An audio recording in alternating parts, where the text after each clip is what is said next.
of a pandemic comes a catastrophe for mid-Michigan. Experts are describing this as a 500-year event. A lake's worth and even more of water sent rushing right into places people live and work, raising questions about inspections and upkeep of the dam that was supposed to prevent this. But right now, all some people can do is shake their heads in disbelief. I do not like 2020 right now. No way.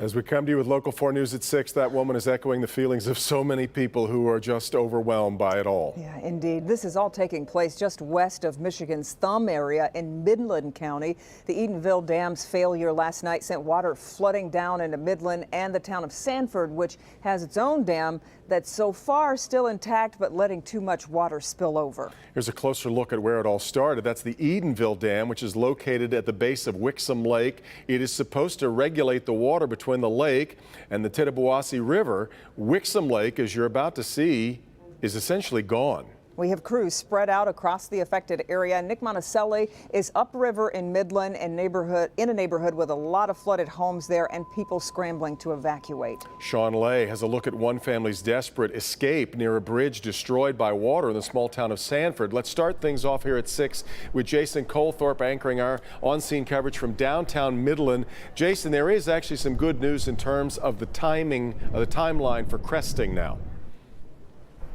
Very good news, Devin. In fact, they've just learned the city has that the Tittabawassee River has crested at 35 feet. They were expecting 38 feet later tonight, and I'm sure Ben can tell you in a few moments that 3 feet fewer of water is going to be huge for this area because of the destruction that would bring with it. And the area I'm downtown, I want to show you what it normally would look like behind me where the river is. It should be way back there. And here's a map just to kind of give you an idea of what downtown Midland would normally look like and how much land there's supposed to be there. Land that's full of parking lots that is now underwater because this is what it looks like. It is, there's no other way to put it, it's a lake that's covering those parking lots, a playground, a farmer's market, and a courthouse that has been flooded here. And all of this water is coming from Wixom Lake, where the Edenville Dam failed. And yes, that does mean, as you mentioned earlier, Devin, Wixom Lake is gone. This is what it looks like from Sky 4. Now, it's just unbelievable. And when Sean Lay had talked to homeowners there, just looking out at the new view from their homes, they were as stunned as everyone else to see what that lake looks like, just empty. By the way, a couple of other notes. Dow Chemical is in Midland. It has initiated its flood emergency plan. No major problems it has reported yet. Northwood University is here.